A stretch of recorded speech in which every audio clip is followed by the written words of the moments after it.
지난주 설교 중에 북이스라엘에서 가장 악한 왕이 아합 왕이라고 그랬고, 남유다에서는 가장 악독한 왕이 무나세 왕이라고 말씀을 드렸었습니다. 무나세는 그 죄 때문에 아수르로 포로로 끌려가죠. 그리고 그 시간이 너무너무 고통스러웠기 때문에 하나님을 찾게 되고 하나님께 기도합니다. 하나님께서 그를 불쌍히 여겨주셔서 그 기도를 들어주시고 남유다로 귀환하고 다시 왕자리에 올려 삼는 일을 제가 말씀을 드렸었습니다. 여러분, 그렇게 악독한 왕이면 심판받게 놔둬야 되잖아요. 그게 정의가 아니겠습니까? 그렇게 말씀을 드렸었죠? 기억나시죠? 그럼에도 불구하고 하나님께서 므낫세를 아수르에서 구원하신 이유가 그를 사랑했기 때문이었다고 말씀을 드렸습니다. 뭐 기억나시든 안 나시든 상관이 없습니다. 하여튼 그렇게 말씀을 제가 드렸었습니다. 그랬더니 예배 후에 권사님이 저한테 질문을 하셨어요. 뭐냐면 남유다를 멸망시키고 포로로 끌고 간 나라가 바벨론이잖아요. 그런데 남유다 왕이었던 므낫세가 포로로 끌려간 나라가 아수르라고 하셨는데 그게 맞는 것입니까? 혹시 실수로 말씀하신 거 아닙니까? 라는 말씀이었습니다. 맞습니다. 맞아요. 제가 한 말이 맞아요. 므낫세는 아수르의 포로로 끌려갔습니다. 북이스라엘은 아수르에 멸망당하고 남유다는 바벨론에 의해서 멸망을 당한 것도 맞습니다. 그런데 왜 남유다 왕인 므낫세가 아수르 포로로 끌려갔느냐라고 질문할 수도 있어요. 이거는 충분히 나올 수 있는 질문입니다. 뭐 우리가 그것을 좀 헷갈릴 수 있어요. 그럼 좀 자세히 설명드리자면 헷갈리게 만들어줄게요. 제가 더 헷갈리게. 아수르가 남유다를 침범하고 므낫세를 포로로 끌고 갑니다. 그리고 바벨론에다가 둡니다. 헷갈리죠? 헷갈려요. 그 당시에 바벨론은 아수르의 속국이었어요. 그러니까 그 당시에 바벨론은 아주 조그만 그냥 명맥만 유지하고 있었던 그러한 나라였죠. 그렇게 얘기해도 헷갈리죠? 근데 펴보면 좀 쉽게 이해할 수 있어요. 이 도표를 보면 여러분 이 도표를 보면 이해할 수 있어요. 북이스라엘이 BC 722년에 아수르에 의해서 멸망을 당합니다. 그러니까 북이스라엘은 나라 자체가 존재가 없어진 거예요. 북이스라엘은 누구에 의해서? 아수르에 의해서. 그 당시 아주 대국이었던 나라가 상당히 큰 나라 대국이었죠. 그 나라가 아수르였습니다. 근데 이 북이스라엘이 멸망한 그 시간에 남유다에는 누가 왕이었어요? 누가 왕이었어요? 노란 걸로 해놨잖아. 알기 쉽게. 노란색으로 히스기야 왕이었어요. 히스기야는 북이스라엘이 멸망하기 3년 전에 왕으로 올랐어요. 남유다 왕으로. 히스기야가. 그래서 히스기야는 왕으로 있을 때 북이스라엘이 멸망하는 그 광경을 그대로 목격하고 체험했던 사람이 히스기야입니다. 그런데 여러분 아시다시피 하나님의 계획은 북이스라엘을 멸망시키고 나서 바로 남유다를 멸망시키는 것이 하나님의 계획이었습니다. 이거는 제가 지어서 한 얘기가 아니라 성경에 그렇게 기록이 되어 있습니다. 그러니까 남유다는 이제 아수르에 의해서 멸망을 당해야 돼요. 어느 왕 때? 히스기야 왕 때. 그래서 북이스라엘을 멸망시키고 나서 714년 이제 남유다를 침공합니다. 누가? 아수르가 침공을 해요. 그런데 이 히스기야 왕은 여러분이 잘 아시다시피 남유다에서 가장 분열왕국 시대에 가장 위대한 두 명의 왕을 꼽으라 그러면 우리가 잘 아시다시피 히스기야와 요시야입니다.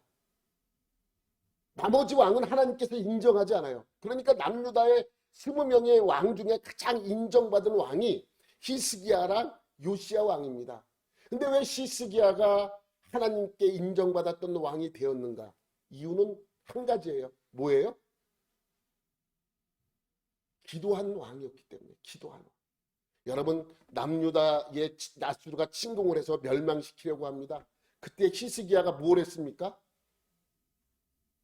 야, 우리도 군대를 많이 조직하자. 우리도 뭐 하자. 뭐 하지 않았어요. 그는 멸망당하기 직전까지 하나님께 기도했습니다. 예? 아수르가 쳐들어와서 항복해라. 항복 문서를 보내죠. 그걸 받아들고 통곡하면서 벽을 향해서 기도한 왕이 히스기야 왕이에요. 또 한 번에 그가 기도한 왕이라고 인정받았던 때가 언제예요? 그가 병들어 죽게 생겼어요. 그래서 이제 죽어야 돼요. 그러니까 그는 다른 거 안 합니다. 야, 우리나라에서 가장 유능한 의사가 누군가 한번 알아봐라 하지 않습니다. 그는 돌아서서 기도하기 시작합니다. 하나님, 조금만 더 살게 해주세요. 라고 했더니 하나님께서 몇 년? 15년을 연장시켜 주십니다. 그래서 히스기야는 기도의 왕, 하나님께 인정받았던 왕이 되었습니다. 그러니까 아수르가 침범하니까 곧 이 나라가 멸망하게 생겼어요. 그러니 히스기야가 기도하기 시작합니다. 하나님, 이 나라를 지켜주옵소서. 이 나라를 지켜주옵소서. 그래서 하나님께서 그 기도를 들어주시고 이스라엘 멸망을 유보시켜 줍니다. 그리고 히스기야는 왕으로 29년간 있다가 죽게 되죠.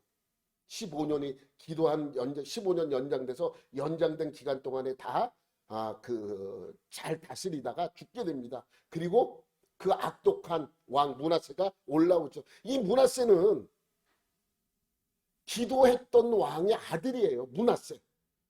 히스기야의 아들. 이 므낫세가 히스기야의 아들입니다. 가장 악독한 왕. 아합보다 더 악하다고 평가받았던 왕이 므낫세입니다. 그런데 그 므낫세가 이제 아버지가 그렇게 쌓아놓던 신앙의 이 모든 것들을 다 무너뜨리고 온갖 잡신을 다 불러 모으고 신정도 세우고 자기가 만든 그 아세레 상을 하나님의 성전에다 떡하니 올려다 누운 것이죠. 그러니 여러분 생각해 보세요. 이 십자가를 떼어버리고 거기다 불상을 넣는다고 생각해 보세요.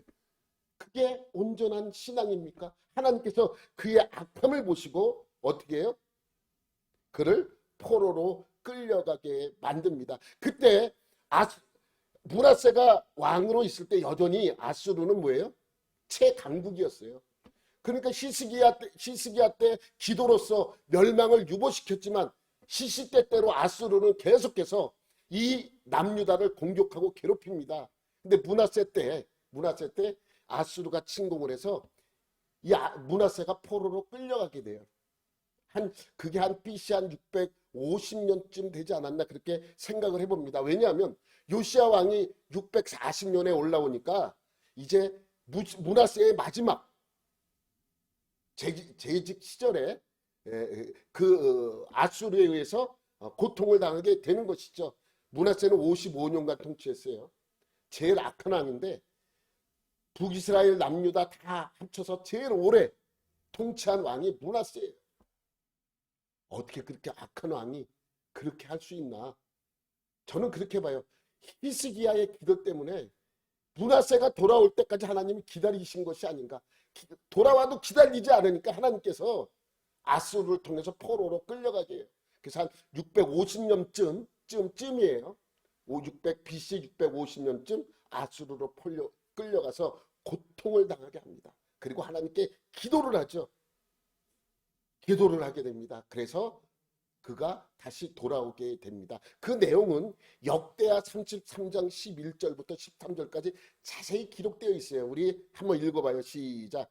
여호와께서 아스루 왕의 군대 지휘관들이 와서 치게 하심에 그들이 므낫세를 사로잡고 쇠사슬로 결박하여 바벨론으로 끌고 간지라.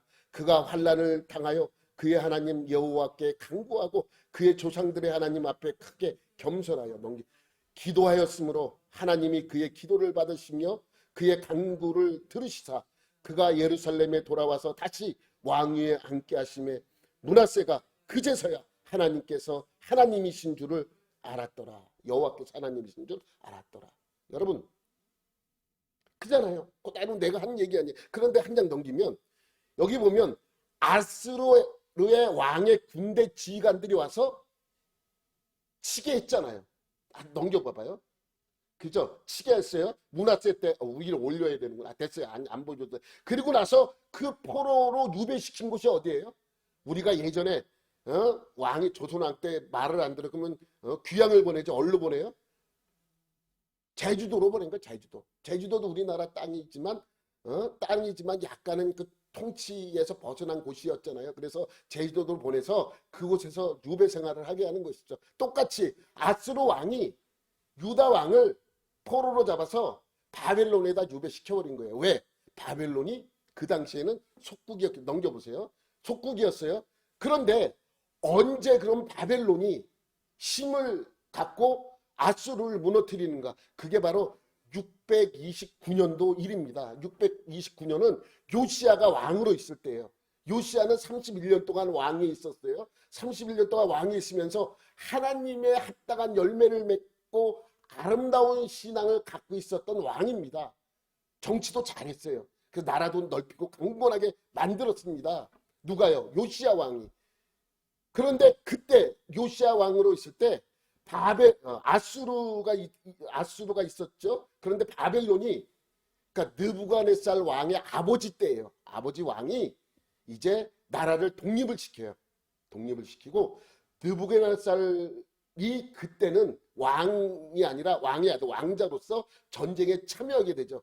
그래서 612년에 갈그미스 전투가 일어나요. 하란 근처에 갈그미스라는 곳이 있거든요. 거기가 역사적으로 가장 잔인한 전쟁 중에 하나가 갈그미스 전투입니다. 성경에도 갈그미스 전투에 대해서 이야기가 나오죠. 그런데 이 전투에서 아수르가 밀려요. 바벨론이 공격이 아주 강력한 공격이 이루어지니까 아수르가 점점 힘들어지고 어려워져요. 그래서 아수르가 누구의 도움을 요청해요? 애굽의 도움을 요청을 해요. 그래서 애굽에서 군대를 파견을 합니다. 바론 느고가 군대를 데리고 그 왕이 이제 그 갈그미스 전투를 도와주러 올라가게 됩니다. 올라가는데 올라가다 보면 남유다가 있잖아요. 남유다가 떡하니 버티면서 못 지나간다 우리 땅에는. 딱 그렇게 돼버린 거예요. 그래서 아마겟돈 전쟁이 일어나게 되는 것이죠. 무기토 전쟁이죠. 무기토 전쟁이 일어나게 되는 것이죠. 거기서 이 요시야가 죽게 됩니다. 요시야가 죽게 되고 그러면서 점점 더 힘들어집니다. 그러니까 요시야 왕 때 아수르가 무너지고 바벨론이 승기를 잡고 이제 바벨론이 아수르 대신 대국으로 성장하게 되는 거죠. 온 나라를 온 세계를 지배하는 그러한 나라가 된 것이 바벨론입니다. 언제? 요시야 왕 때. 뭐 요시야 왕과 더불어 여호야김, 시드기야 그때 아닙니까? 그래서 시기가 달라요. 므낫세는 그냥 아수르가 강력한 힘을 갖고 있을 때 포로로 잡혀갔다가 다시 돌아오게 된 것이죠. 그러니 시대 자체가 다르다는 걸 우리가 알면은 좀 이해하기 쉽습니다. 여러분 므낫세는요 아수르의 포로로 끌려가서 고통당했어요. 고통을 당했어요. 그러니까 그가 그때 그제서야 하나님을 찾죠. 하나님 도와주옵소서. 그 하나님이 그를 뭐예요? 구원해 내어서 다시 남유다로 돌려보내서 왕위를 지키게 하셨던 것입니다. 맞죠? 그때가 언제냐면 아수르 왕 때입니다. 아수르가 지배를 할 때이죠. 그러니까 하나님께서 그를 누구의 손에서 구원한 거예요? 아수르의 손에서 구원한 것입니다. 구원. 그럼 구원이라는 말에는 무슨 뜻이 담겨져 있습니까? 여러분 명사로 하면 구원이지만 동사로 하면 뭐예요? 무슨 말이에요? 구했다. 구하다. 구하다가 기본형이고 구원은 명사로 그게 바뀌면 구원이 되는 거예요. 그러니까 구원의 의미는 뭐였냐면 구하는 거예요. 그냥 구하는 거. 뭐 탈출이라는 말의 의미도 구원시켜 주었다는 뜻에 속해 있는 것이죠. 그러니 이 구원이라는 말은 거기서 벗어났다라는 말이죠. 거기에서 뛰쳐나와야 한다는 말입니다. 거기에서 계속 살 필요가 없으니 미련을 버려라 라는 뜻도 담겨져 있습니다. 여러분, 하나님께서 이스라엘 백성을 애굽에서 탈출시킨 사건은 우리가 너무나도 잘 아는 사건입니다. 그죠? 출애굽 사건. 야곱의 아들이었던 요셉이 아버지의 사랑을 독차지합니다. 형들이 아버지가 요셉만 사랑하는 것을 보고 시기하기 시작합니다. 그래서 요셉을 얼로 팔아버려요? 노예상에 팔아버리고 노예상은 그 요셉을 애굽에 가서 팔아버리게 되죠. 그래서 애굽의 노예로 생활을 시작한 사람이 요셉입니다. 그런데 이 요셉이 그곳에 팔려가서 여차여차하고 저차저차해서 어디까지 올라가요? 여차여차 저차저차 여러분 다 아시죠? 그 사건 여러분 다 아실 거예요. 여차여차해서 저차저차 했더니 왕이 그를 총리로 세웁니다. 그 나라의 2인자가 된 거예요. 그래서 그렇게 2인자가 됐을 때 나라에 가뭄이 오고 먹을 것이 없어지니까 이 가나안 땅에 살고 있던 이 야곱과 그의 형제들이 굶어 죽게 생겼어요. 그래서 식량을 구하러 애굽으로 찾아가게 됩니다. 애굽으로 찾아가서 누구와 상봉을 해요? 요셉과 상봉을 하게 됩니다. 그래서 그 일로 그 야곱의 가족들 70명이 애굽으로 이민을 가서 살게 됩니다. 이민을 가서 몇 년을 살았어요? 430년을 살았어요. 근데 처음에는 살기 좋았는데 다른 민족이기다 보니까 점점 그 사회에서 도태되기 시작합니다. 그리고 그 히브리 민족을 노예로 부리게 되는 것이죠. 왜냐하면 그 민족이 강해지는 것을 원치 않았어요. 그들이 쿠데타를 일으켜서 나라를 뒤엎어서 이 나라를 장악할 수 있기 때문에 그들을 특히 더 경계했던 것입니다. 그래서 하나님께서는 히브리 민족을 노예 생활을 하던 애굽에서 탈출시켜 적과 꿀이 흐르는 가나안 땅으로 인도하셨습니다. 우리는 이 사건을 출애굽 사건이라고 부릅니다. 출애굽 사건, 애굽에서 탈출시킨 사건 아니에요. 그래서 엑소도스 아니에요. 엑소도스, 출애굽기 제목도 엑소도스. 여러분, 그런데 하나님께서는 이 사건을 히브리 민족이 애굽에서 탈출했다고 이야기하지 않아요. 뭐라고 이야기합니까? 출애굽기 14장 30절 시작. 그날에 여호와께서 이같이 이스라엘을 애굽 사람의 손에서 구원하시네. 탈출시킨 사건인데 하나님은 뭐라 그래요? 구원했다 그래요. 구원했다. 신약에서도 마찬가지예요. 유다서 1장 5절에도 그렇게 말씀하고 있습니다. 너희가 본래 모든 사실을 알고 있으나 내가 너희로 다시 생각나게 하고자 하노라. 주께서 백성을 애굽에서 구원하여 내시고 애굽에서 탈출시킨 거죠. 구원한 거예요. 그러니까 이 탈출이라는 의미는 구원이라는 말과 동등한 역할을 해주고 있는 것을 알 수 있습니다. 근데 성경은 우리에게 무엇을 알려주고 있습니까? 자꾸 구원을 이야기합니다. 성경은 계속해서 구약 성경도 그렇고 신약 성경도 그렇고 우리에게 구원에 대하여 이야기를 계속하죠. 그럼 우리는 무엇으로부터 구원을 받아야 됩니까? 무엇으로부터 탈출해야 됩니까? 무엇으로부터 벗어나는 것입니까? 죄와 사망으로부터 벗어나는 것입니다. 그것을 구원이라 그래요. 죄악으로 가득한 이 세상으로부터 탈출하는 거예요. 이것이 구원입니다. 여러분, 성경에서는 이렇게 죄악이 가득한 세상으로부터의 탈출을 호소하고 있지만, 이 세상으로부터 탈출을 호소하고 있지만 정작 오늘날 많은 사람들은 어떻게 하면 이 세상에서 오래 버틸 수 있을까? 그거에 몰두하고 있습니다. 그리스도인들도 마찬가지죠.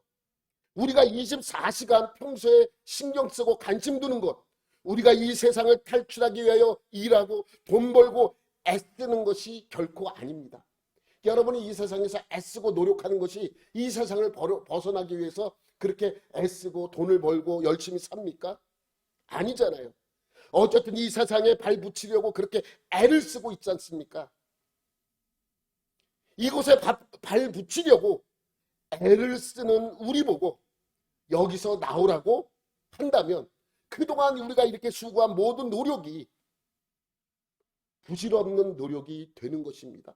성경은 이것을 알려주고 있는 것입니다. 너희가 이렇게 하는 것은 다 부질없는 짓이다. 그러니 내가 말하는 구원에 참여하라고 말씀하고 있습니다. 그런데 사람들이 성경을 대하면서 은근히 기대하는 것이 있죠. 그건 뭡니까? 내가 무슨 말씀을 지키면 이 세상에서 오래 머무는데 유리한 복을 타내겠는가라는 것을 연구하고 있습니다. 여러분, 사람들은요 타고난 종교성이 있습니다. 이 땅을 떠나면 천국이 기다리고 있다고 믿습니다. 내가 죽으면 어쨌든 간에 천국 아니면 지옥이라고 생각을 하고 있죠. 그러니까 믿는 사람은 뭐 당연하죠. 믿지 않는 사람들도 그렇게 생각하고 있는 사람들이 많이 있습니다. 무신론자들은 죽음은 끝이지. 죽음은 끝인데 왜 이상한 데 가서 빌고 있습니까? 다 그러한 이유가 있는 것입니다. 그런데 천국에 대하여 제대로 이해를 하려면 예수 그리스도에 대해서 알면 됩니다. 어려운 게 아닙니다. 그런데 이것이 참 이해하기가 힘든 구조로 되어 있는 것이죠. 보통 인간들이 기대하는 좋은 천국은 보통 사람들이 이해하고 있는 그러한 좋은 곳, 우리는 천국 그럼 뭐라고 생각해? 거기 그냥 좋은 곳 이렇게 생각하잖아요. 그런데 그 천국은요 예수님만 들어가셨고 예수님이 만들어낸 그 세계라는 것을 성경을 통해서 우리는 알 수 있습니다. 예수님께서 이 땅에 오셔서 하는 모든 일들과 말씀은 결국 그 어느 인간도 예수님이 들어갔던 그 천국에 들어가는데 성공하지 못했음을 보여주고 있습니다. 예수님만 가 계신 거예요. 지금은. 이 말은 예수님을 이해하지 못한다면 예수님이 계시는 그 나라에 합류하지 못한다는 말입니다. 지상에 예수님을 경유하지 않고서는 천국도 없습니다. 예수님을 통하지 않고는 구원받을 수 없습니다. 오늘 본문의 내용도 그 구원에 관한 내용을 설명하고 있습니다. 그러면 여러분 지금 12장부터는 바울이 우리 그리스도인의 삶에 대해서 여러분에게 지금 설명하고 있다고 말씀을 드렸었습니다. 그래서 로마서 12장의 내용은 너희 몸은 하나님을 기뻐하시는 거룩한 산제사로 드리라. 그리고 예배에 대해서 강조하고 있고요. 원수를 미워하지 말고 너를 박해하는 자를 저주하지 말고 축복하라고 말씀이 있습니다. 또 13장에는 어떤 말씀이 있습니까? 세상 권위에 순종하라. 내가 불만스럽고 만족스럽지 않지만 그래야 순종을 해야지만 이 세상의 질서가 잡히는 것을 강조하고 있습니다. 그러면서 지난주에 뭐라고 말씀하셨어요? 하나님이 우리를 사랑하신 것처럼 너희도 서로 사랑하라. 이웃사랑을 강조하고 있습니다. 그러면서 오늘 11절 말씀을 주고 있습니다. 우리 11절 말씀 한번 보도록 할게요. 시작. 또한 너희가 이 시기를 알거니와 자다가 깰 때가 벌써 되었으니 이는 이제 우리의 구원이 처음 믿을 때보다 가까웠음이니라. 여러분 뭐냐면 죄악된 세상에서 완전히 탈출할 날을 가까이 왔다라고 설명하고 있습니다.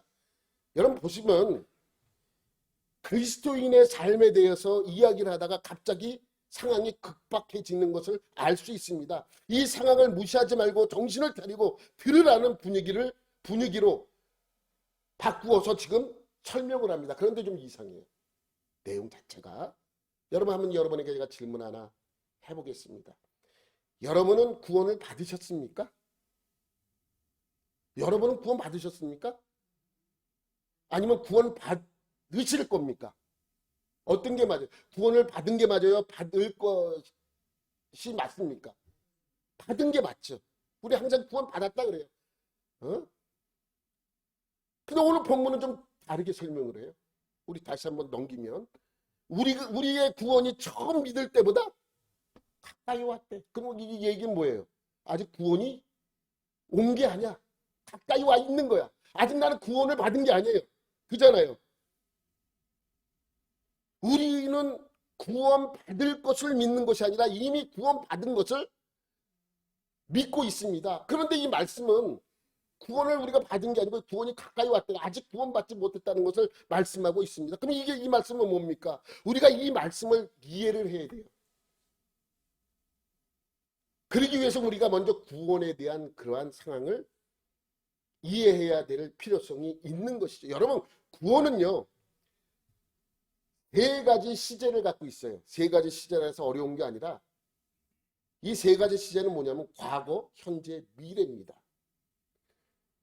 여러분, 우리가 예수를 구원자로 믿음으로 과거에 지었던 모든 죄로부터 구원받았습니다. 그죠?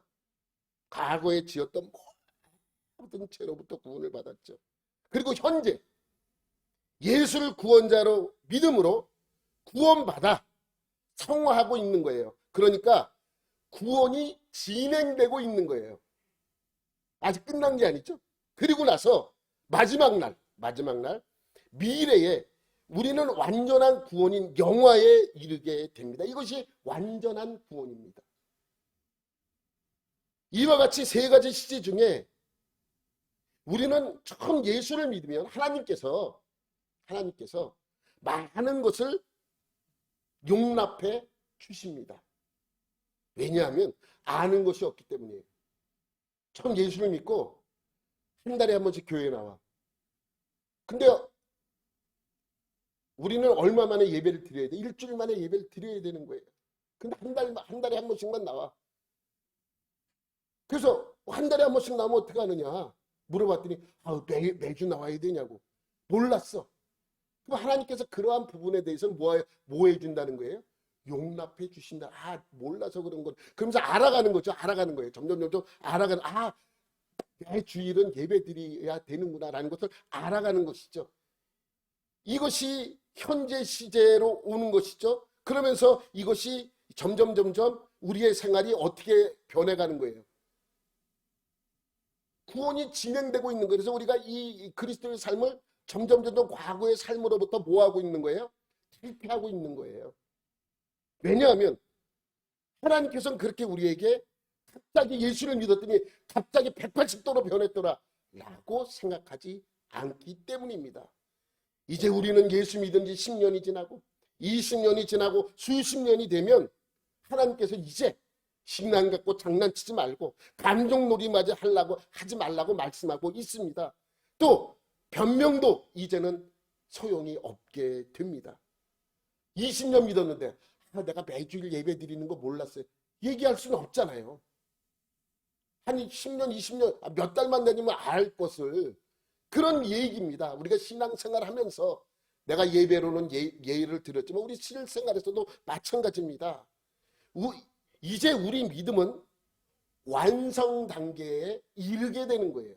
점점 과거의 모든 죄를 털어버리고 믿게 되었으면 이제 점점 성화의 과정을, 구원의 과정을 통해서 완전해지고 결국 죽을 때나 아니면 주님이 재림할 때 내 믿음의 완성이 이루어지는 것입니다.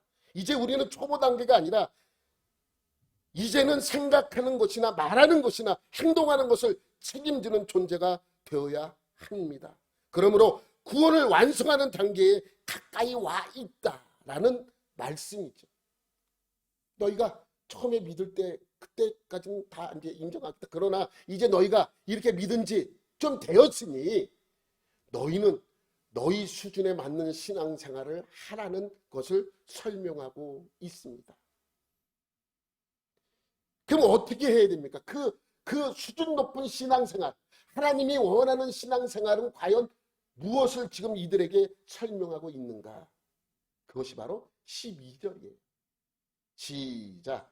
밤이 깊고 낮이 가까웠으니 그러므로 우리가 어둠의 일을 벗고 빛의 갑옷을 입자. 밤은 깊고 낮이 가까이 왔다. 밤은 깊어. 그러면 한밤인가? 근데 낮이 가까웠어. 한밤은 아니잖아요. 낮이 가까웠으니까. 이것은 뭐냐면 새벽이 되었다는 거. 새벽이 되었으니. 이제 새벽이 되었으니. 새벽이 가까이 오면 우리는 뭐합니까? 아침이 가까이 오면 우리가 뭐합니까? 하루 시작할 준비를 하잖아요. 그래서 잠자리에서 일어나 잠옷을 벗어버리고 이제 생활복으로 갈아입든지 아니면 출근하는 사람 같은 경우는 출근복으로 외출복으로 갈아입습니다. 그러니까 뭐냐면 밤이 깊고 낮이 가까웠으니 라는 말은 준비하라는 것이죠. 뭘로 준비하냐? 어둠의 일을 벗고 잠옷을 벗고 빛의 값서 외출복으로 입어라 라는 말씀입니다. 머뭇머뭇거리지 말라는 말씀이죠. 왜 머뭇머뭇거리지 말라라는 말씀이냐? 새벽에 아침에 일어나면 안 되냐? 좀 아침에 늦게 일어나면 되지 않느냐? 이러한 의미가 아닙니다. 새벽이라는 말은 급박하게 돌아가는 것을 설명하고 있는 것이죠. 여러분, 직장인이 가장 싫어하는 시간이 언제예요? 아침이에요. 피곤하잖아요. 10분만 더 자고 10분만 더 자고. 그러다가 10분만 더 자고 10분만 더 자면 어떻게 됩니까? 지각하게 됩니다. 여러분, 직장인이 가장 싫어하는 날이 월요일 아침이래요. 월요일 아침 참 싫대요. 아침에 일어나기 힘드니까 그렇습니다. 그렇다고 싫다고 누워 있으면 그 생활이 깨져버리잖아요. 직장에서 잘리잖아요. 에? 그러니까 여러분 출근할 준비를 하라는 의미입니다. 나갈 준비를 하라는 의미죠. 그런데 여러분 생각해 보세요. 어두울 때는 변명이 통합니다. 아직 어둡지? 그래도 환해지면 일어나야지. 그 동이 틀려고 막 밝아오면 이제 시간이 되었구나. 그럼 일어나야 되는 거예요. 어두울 때는 변명이 통하지만 아침이 되려면 멀었으니까 변명이 통할 수 있지만 이제 변명할 시간이 없습니다. 그만큼 가까이 왔다라는 말씀입니다. 그래서 이제는 일어나야 할 시간이다. 그러니까 빨리 네가 입었던 옷을 잠옷은 벗어버리고 외출할 준비를 하라. 출근할 준비를 하라. 뭐 이런 내용이죠. 그러니 깊은 밤이 아니고 동이 터올 새벽에 아침에 빨리 일어나 준비하라고 설명하고 있습니다. 그러니까 새벽이 오면 우리는 일어나야 합니다. 일어나서 뭐 합니까? 씻고 옷 갈아입고 나갈 준비를 하는 것이죠. 잠자던 옷은 벗어버리고 외출복으로 갈아입어야 합니다. 12절이 그런 뜻입니다. 우리 다시 한번 보면 밤은 깊고 낮이 가까웠으니 그러므로 우리가 어둠의 일을 벗고 빛의 갑옷을 입자. 여러분 여기서 보면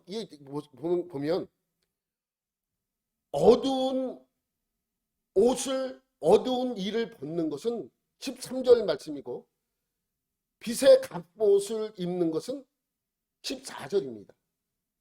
그래서 어두운 일을 벗고 라는 것이 13절에 설명이 되어 있고 빛의 갑옷을 입자라는 말은 14절에 설명하고 있죠. 그러면 밤에 입었던 어둠의 옷을 벗는 것이 13절입니다. 그럼 13절 봐야죠. 시작. 낮에와 같이 단정히 행하고 방탕하거나 술 취하지 말며 음란하거나 호색하지 말며 다투거나 시기하지 말고. 여러분 여기 뭐 낮에와 같이 이런 말씀이 있어요. 낮에와 같이. 그냥 단정히 행하고 그래도 되는데 굳이 낮을 강조하고 있는 이유가 있습니다. 여러분 죄는 주로 언제 짓습니까? 밤에 지어요. 여러분 아침부터 일어나서 술 먹는 사람은 없습니다. 뭐 중독자는 예외지만 뭐 병 들어서 그런 사람, 일반 사람들은 아침에 일어나서 술 먹지 않습니다. 여러분 술집도 아침에 일찍 문 열고 저녁 때 일찍 문 닫는 술집 보셨어요? 언제 문 열어요? 저녁 때 돼야 문을 열어요. 그리고 밤새도록 어두울 때 영업을 합니다. 환해질 때 어떻게 해요? 다문을 닫습니다. 그러니까 죄는 주로 밤에 많이 일어납니다. 빤히 보이는 낮에 이렇게 밝은 사람들이 다 얼굴을 확인할 수 있는 이 한낮에 성추행하지 않아요. 으슥하고 외지고 앞이 잘 안 보이고 어두운 곳에서 밤에 성범죄가 일어납니다. 여러분 도둑질도 그렇고 강도도 보세요. 환한 낮에 사람들이 다 보고 있는데 누가 칼 갖다 들이댑니까? 안 합니다. 어둡고 참 다른 사람을 알아보지 못할 때 칼 들이대는 거예요. 그래서 설명하고 있는 낮에와 같이 화날 때. 그래서 이 어두운 세상에서 어둠의 옷을 벗기 위해서는 네 가지를 하셔야 합니다.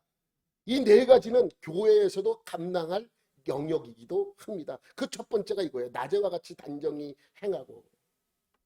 단정히 행하고라는 말씀은 뭐냐면 낮에와 같이 단정히 행하고라는 말씀은 이 안에는 투명해라라는 거예요. 투명해라. 뭔가 여러분 뭐 죄를 지면 뭔가 막 숨기는 것 같지 않아요? 여러분 저는 이제 주로 좀 재미있게 보는 프로그램이 시사 프로그램이에요.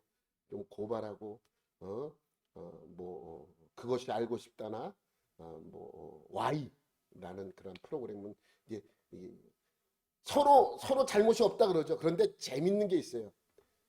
뭔가 캥기는 사람은 인터뷰하지 않아요. 뭔가 꺼림직하면 잠깐만 숨기려고 그러지 드러내려고 그러지 않아. 그러나 나는 떳떳해. 근데 저 사람이 나를 억울하게 누명을 씌워서 범인으로 몰아가. 근데 나는 범인이 아니야. 그런 사람은 대부분 뭐예요? 숨기지 않아요. 아, 나는 아닙니다. 그러면서 설명을 해요. 투명하게 다 드러내요. 그런데 죄진 사람은 나는 아니에요. 그리고 인터뷰를 안 합니다. 여러분 그러죠. 그럼 나중에 하다 보면 아, 그 사람이 문제가 있다는 것을 나타나죠. 그러니 이 말씀은 뭐냐면 숨기지 말라는 거예요. 투명하라는 거예요. 다 드러내라는 것입니다. 무슨 밤에 같은 모습이 아니라 낮에 같은 모습으로 다 드러내라는 것입니다. 무슨 옷을 입었는지 얼굴 색이 무엇인지 낮이면 다 보이잖아요. 그래서 낮과 같이 다 보여주라는 것입니다. 여자분들은 자꾸 감추죠. 감추는데 여러분 다 드러내라는 것입니다. 그러면 떳떳하면 아무 문제가 없습니다. 뭔가 자꾸만 문제가 있으면 의욕이 생기는 거예요. 자꾸만 숨기려고 그러고 안 하려고 그러고 자기가 아니라 그러고 그러면서 아니란 이유에 대해서 얘기를 하면 자기는 모르겠다 그러고 도망가려고 하고 이런 게 범인이죠. 교회도 마찬가지입니다. 교회에 문제 있는 교회는 투명하지가 않아요. 뭔가가 의욕이 있죠. 특히 헌금 같은 경우는 더합니다. 뭐 저희는 얼마 되지 않지만 주보에 이렇게 다 투명하다는 거예요. 우리는 숨길 것도 없고 다 보여주는 것입니다. 사회도 그러한 투명한 세상이 되면 범죄가 없어져요. 투명하면 범죄가 생길 수가 없죠. 둘째는 뭘 강조하고 있어요? 방탕하거나 술 취하지 말며. 방탕하거나 술 취하지 말며. 이 말씀은 도덕적 타락의 영역을 지적하고 있는 것입니다. 여러분 술 취하면요. 옳고 그름의 판단력이 없어집니다. 분별하지 못해요. 그럼 얼마 전에도 음주운전 해가지고 배달하고 있는 오토바이 지난주에도 사람 치여서 죽었죠. 그리고 이 사람은 또 도망갔어. 여러분 술 취하면 정신을 차리지 못합니다. 우리 사회가 그렇지 않습니까? 술 취한 사회 같아요. 여러분 특히 우리 민족 자체는 술 마시는 문화가 좀 특이합니다. 유럽이나 미국 같은 경우는 식사할 때 술이 나와요. 우리나라 목회자가 미국 가서 뭐 식사 초대를 받으면 참 당황할 때가 있죠. 술이 나와. 우리는 술을 안 되잖아요. 그런데 그거는 문화 차이에서 나오는 거예요. 그거는 술이 아니고 뭐예요? 음식에 나올 때는 그들은 그것이 술이 아니고 음식입니다. 그래서 음식 먹을 때 한 잔 먹는 거예요. 음식으로. 그래서 술 먹는 매너가 있습니다. 그런데 우리는 어떻습니까? 술은 음식이 아니에요. 절대로 음식이 될 수가 없어요. 술은 뭐예요? 술이에요. 그냥 취하려고 마시는 것입니다. 오죽했으면 선교사님들이 우리나라에서 와서 술 먹는 걸 보고 술 먹는 걸 금했을까요? 왜? 우리나라 사람 성품 때문에 그래요. 끝장을 보자. 끝장. 우리나라에 처음 선교사들이 왔더니 뭐 이런 여름에는 열심히 일하니까 좀 덜한데 겨울 되면 할 게 없으니까 다 농사 짓는 사람이니까 겨울 되면 할 게 없으니까 다 도박하고 술을 먹는 거야. 근데 이것을 도박도 재미로 하고 술도 그냥 한 잔 한씩 가는 게 아니라 하면 끝장을 봐요. 마누라도 팔아먹어. 이런 걸 보고 또 술을 먹으면 인사불성 될 때까지 마시는 거예요. 그냥 한두 장 그냥 맛으로 그냥 약간 그냥 그렇게 먹는 것이 음식으로 먹는 것이 아니라 술로 먹습니다. 그러니 선교사님들이 보고 오죽했으면 야, 이 나라는 술 먹는 기독교인들이 술 먹으면 안 되겠구나. 왜? 술 먹으면 분별력이 없어지잖아요. 그래서 오늘 말씀처럼 술 취하지 말며 이 말씀 갖고 또 장난하는 우리 사람들이 있어요. 술 먹지 말라 그러. 성경에 어디 술 먹지 말라고 있어요. 아, 술 취하지 말라 그런 것이지 이게 술 먹지 말라 그런 것이냐? 말장난이죠. 의미를 깨달아야 되는 거예요. 방탕하거나 술 취하지 말라. 그래서 우리나라 사람은 술 먹으면 1차로 잘 안 끝나요. 몇 차까지 가요? 2차도 가고 2차 끝나면 또 마음 맞는 하는 길에 또 3차도 가고 또 3차 끝나면 또 4차도 가고 그러는 것입니다. 왜? 끝장을 봐야 되기 때문에. 우리나라 사람은 싸워서 이기는 걸 참 좋아해요. 술하고 싸워서 이기려고 그래요. 그러니까 그냥 먹고 나중에는 집에 왔는데 여보 내가 어제 어떻게 왔어? 어떻게 왔는지 어떻게 알아? 자기가 알지. 근데 자기도 모를 정도로 마신다는 것이죠. 근데 우리나라는 사업도 술이 아니면은 잘 되질 않습니다. 술 먹어서 한잔하고 또 그 사람이 술 취해서 정신없을 때 도장 찍어줘야 이게 이루어지는 것이죠. 거기다가 마약까지 한몫 더합니다. 요즘은 마약 청정국이라 했던 우리나라에서도 마약에 대한 문제들이 상당히 많이 일어나고 있습니다. 오늘 본문 말씀은 이것을 지적하고 있는 거예요. 방탕하거나 술 취하지 말라고 말씀하고 있는 것이죠. 세 번째는 음란하거나 호색하지 말며. 여러분 지난주에 뉴스 보고 깜짝 놀랐습니다. 보통 사람이 그랬다 그러면 아유 저 나쁜 놈 그런 거 말 텐데 이 교장이 여선생님들 여자 화장실에다가 카메라를 설치해 놓고 이게 엄청 그럼 대학생들 보십시오. 예? 뭐 도박 사이트 만들어 가지고 사람들 많이 힘들게 하고 음란 사이트 만들어서 다 저거 하고 또 법원 공무원은 인터넷으로 성매매까지 시키는 그런 일이 생겨난 여러분 이거는 잘 생각해 봐야 됩니다. 오늘날 세상은 이미 바벨론의 음료들로 가득합니다. 우리나라뿐만 이겠습니까? 다른 나라는 안 그렇습니까? 다른 나라도 똑같습니다. 마찬가지입니다. 그래서 요즘 제일 무서운 것이 바로 음란 문화입니다. 언론 매체들이 이런 사람의 심리를 이용합니다.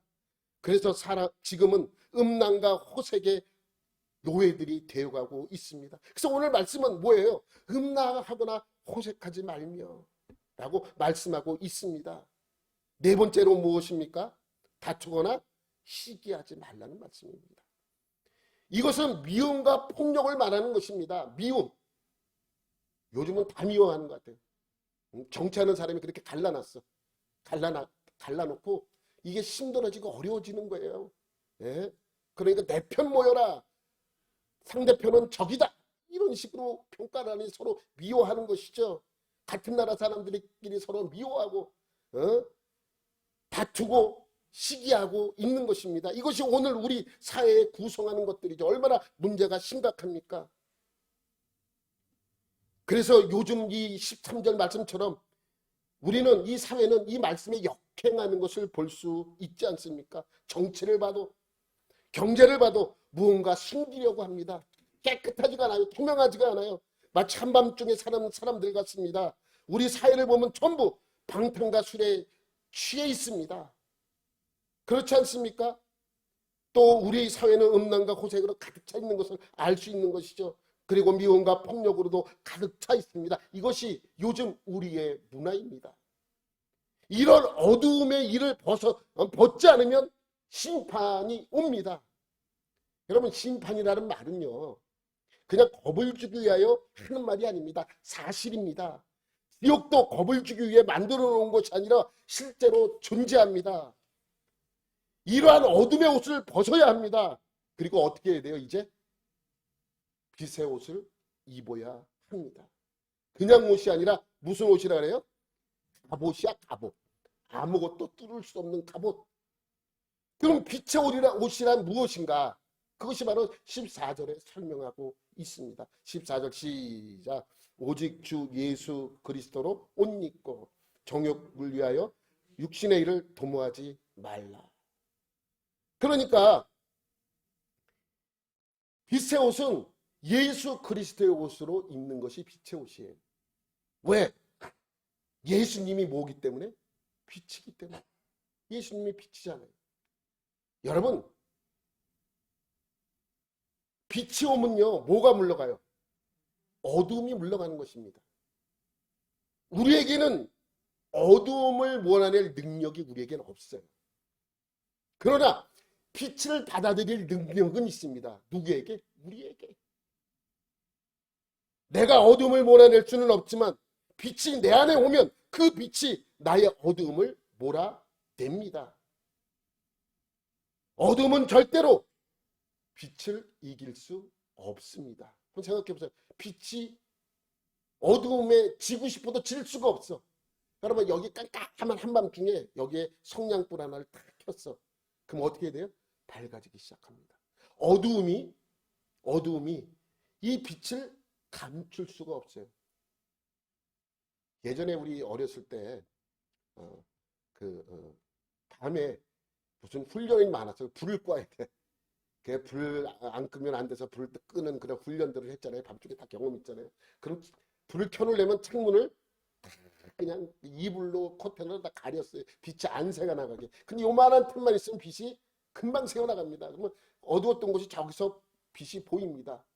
근데 그 전에 올라가면 저쪽에서 무슨 불이 하나, 초롱불이나 촛불이 하나 켜 있어도 빛이 없던 시대에는 멀리서도 그 빛이 보인답니다. 그래서 군대 훈련 받을 때 보면 담뱃불이 별로 안 보이잖아요. 그런데 그것이 200m 밖에서 300m 밖에서 구별할 수 있대요. 어두운 데서는 가능합니다. 그러니까 빛이 이길 수 있는 것이, 어두움을 이길 수 있는 것은 빛밖에 없는 것입니다. 그래서 우리는 다시 한번 고백해야 합니다. 예수 그리스도가 우리의 구원자임을 고백합니다. 고백해야 합니다. 그러면 예수 그리스도의 옷을 입을 수 있는 것이죠. 그것이 바로 빛의 옷이 되는 것입니다. 여러분 이 두 구절, 마지막 13절 14절의 이 두 구절 말씀의 예를 잘 보여주는 이야기가 있습니다. 성 어거스틴 이야기입니다. 여러분 많이 들어보셨을 거예요. 여러분 예수님이 태어나고 350년 정도가 지났을 때 이 성 어거스틴이 태어납니다. 어거스틴이 저기 아프리카 북부 지금의 알제리 해변가, 스페인 바로 맞은편에 있는 해변가 거기 마을에서 태어납니다. 그리고 그가 히포라는 곳에서 감독을 역임해요. 그런데 그가 왜 중요하신 분이냐면 지금 우리가 공부하고 우리가 알고 있는 삼위일체를 체계화시킨 사람이 이 사람입니다. 어거스틴입니다. 그 어거스틴은 상당히 중요한 신학자이자 목회자였습니다. 그는 어려서부터 똑똑했어요. 그래서 공부도 잘하고 똑똑했기 때문에 그 어머니가 그를 유학까지 보내면서 공부를 시킵니다. 그런데 10대 후반에 하라는 공부를 안 하고 여자에 빠지고 마니교에 빠집니다. 여러분 마니교가 뭐냐면 지금으로 말하자면 종교다원주의 같은 거예요. 그래서 기독교, 조로아스토교, 불교 다 혼합시켜서 만들어놓은 이혼론적 사상이 있는 당시에 대표적인 이단이었습니다. 마니교가. 거기다가 그것으로 끝난 것이 아니라 이단에 빠진 것도 부족해서 여자에 빠져가지고 맨날같이 술 먹고 여자에 휘둘리는 그러한 사람이 매일 밤을 술과 여자로 보내는 사람이었던 사람이 바로 이 어거스틴이었습니다. 이러한 생활이 어거스틴을 끝없는 방향으로 몰고 가고 있었습니다. 그러나 그의 어머니 모니카는 기도하는 사람이었습니다. 아들을 위해서 기도합니다. 끝까지 기도합니다. 이러한 아들을 보면서 하나님께 간곡하게 매달립니다. 여러분 히스기야의 기도도 우리가 봐서 알았지만은 이 모니카의 기도도 하나님께서 응답해 주셔서 이제 그를 변화시키기 시작합니다. 어떻게 변화시키냐면 그가 30세 되었을 때 밀란으로 이사를 합니다. 그러니까 그러니까 아프리카 쪽에서 이제 그 이태리 이 밀란으로 이주를 하게 됩니다.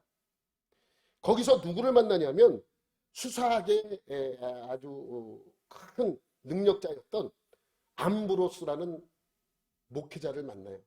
그리고 그의 설교를 듣게 합니다. 그런데 그의 설교를 들으면 은혜가 있긴 있는데 여전히 이 어거스틴은 사상의 끈을 놓지 못합니다. 그런데 사상의 끈을 놓지 못하는 그에게 계속해서 말씀을 들으니까 서서히 그의 영혼이 치유되기 시작을 합니다. 그의 영혼이 치유되기 시작하면 어떤 문제가 생깁니까? 우리도 똑같이 겪는 문제입니다. 내가 나의 영과 육의 그 갈등이 시작되는 거예요. 영의 역할은 하나님의 뜻을 깨달아 내가 이 육을 통제하게 되는데, 나는 지금까지 어떻게 살아왔어요? 육의 지배를 받으며 살아왔습니다. 영의 지배를 받은 것이 아니라 육의 지배를 받아왔어요. 그러니까 육의 지배를 받던 내가 영의 지배를 받으려니까 이 영적인 것과 육적인 것이 충돌이 일어나잖아요. 어거스틴도 마찬가지입니다. 이 충돌이 일어나니까 고민에 빠진 거예요. 고민에 빠졌음에도 불구하고 여전히 나는 무슨 생활을 하고 있는 거예요? 육적인 생활을 하고 있습니다. 그때 애굽의 수도사였던 안톤이라는 사람을 만나면서 깊은 얘기를 하고 육적에 관한 육적인 그러한 이야기도 함께 나누게 됩니다. 그러면서 자기의 육적인 이러한 모습을 되돌아보게 되죠. 그런데 그것이 비참하고 죄라는 것은 알겠는데 쉽게 고쳐지지 않는 거예요. 알코올 중독자나 뭐 이러한 사람들 보면 그게 잘 고쳐지지 않잖아요. 나쁘다는 거 알아. 고쳐야 된다는 것도 알아. 그런데 그게 잘 고쳐지지 않는 것과 마찬가지입니다. 그러면서 이 어거스틴은 더 고통을 느끼게 되는 것이죠. 그렇게 괴로워하던 어거스틴은 어느 날 자기 정원 뜰에 나가서 생각을 하게 됩니다. 왜 나는 이 더러운 생활을 깨끗이 끝내지 못할까? 그러면서 애통하며 하나님께 기도하면서 눈물을 흘리게 됩니다. 그때 갑자기 이웃집들에서 아이들이 놉니다. 막 노래를 부르고 놀고 있어요. 근데 아이들이 막 노래를 부르면서 부르는 노래가 내 귀에는, 어거스틴 귀에는 그 노래로 들리지 않고 뭐라고 들리냐면 집어서 읽어라, 집어서 읽어라 라는 음성으로 계속 들리는 거예요. 환청처럼, 마치 환청처럼 계속해서 아이들이 떠들고 있는데 그 떠드는 소리가 떠드는 소리로 들리는 것이 아니라 집어서 읽어라. 계속해서 그에게 그런 음성으로 들리는 것입니다. 그래서 그는 자기 서재로 올라갑니다. 그리고 자기가 앞에 있던 성경을 피게 됩니다. 그때 나온 성경이 오늘 이 말씀이에요. 13절과 14절 넘겨봐요. 그렇지. 낮에와 같이 단정히 행하고 방탕하거나 술 취하지 말며 음란하거나 호색하지 말며 다투거나 시기하지 말고 오직 주 예수 그리스도로 옷 입고 정욕을 위하여 육신의 일을 도모하지 말라. 이 말씀이 딱 펴진 거예요. 여러분, 이 말씀이 광명한 빛으로 어거스틴의 폐부를 찔렀습니다. 그리고 그날로 어둠의 옷을 벗어버리고 빛의 옷으로 갈아입게 됩니다. 오늘의 본문 말씀은 지금 우리가 알고 있는 어거스틴을 잊게 한 말씀입니다. 어거스틴의 이야기는 우리가 벗어야 할 어둠의 옷과 우리가 입어야 할 빛의 옷이 무엇인지 너무나도 잘 보여주고 있는 이야기입니다. 여러분, 지금은 잘 때가 아니라 일어날 때입니다. 지금은 어둠의 옷을 벗어버릴 때입니다. 지금은 빛의 옷을 입을 때입니다. 구원은 우리가 처음 믿을 때보다 훨씬 더 가까이 있다는 것을 기억하십시오. 여러분 모두 예수 그리스도로 옷 입는 여러분들이 되시기를 예수님의 이름으로 축원합니다. 하나님 아버지 감사합니다. 오늘도 이 말씀처럼 우리의 삶이 변화받게 해주시고 어두웠던 모든 것들은 벗어버리고 예수 그리스도로 빛의 옷을 입는 복된 자들이 되게 하여 주옵소서. 모든 것 감사드리며 예수님의 이름으로 기도드립니다. 아멘.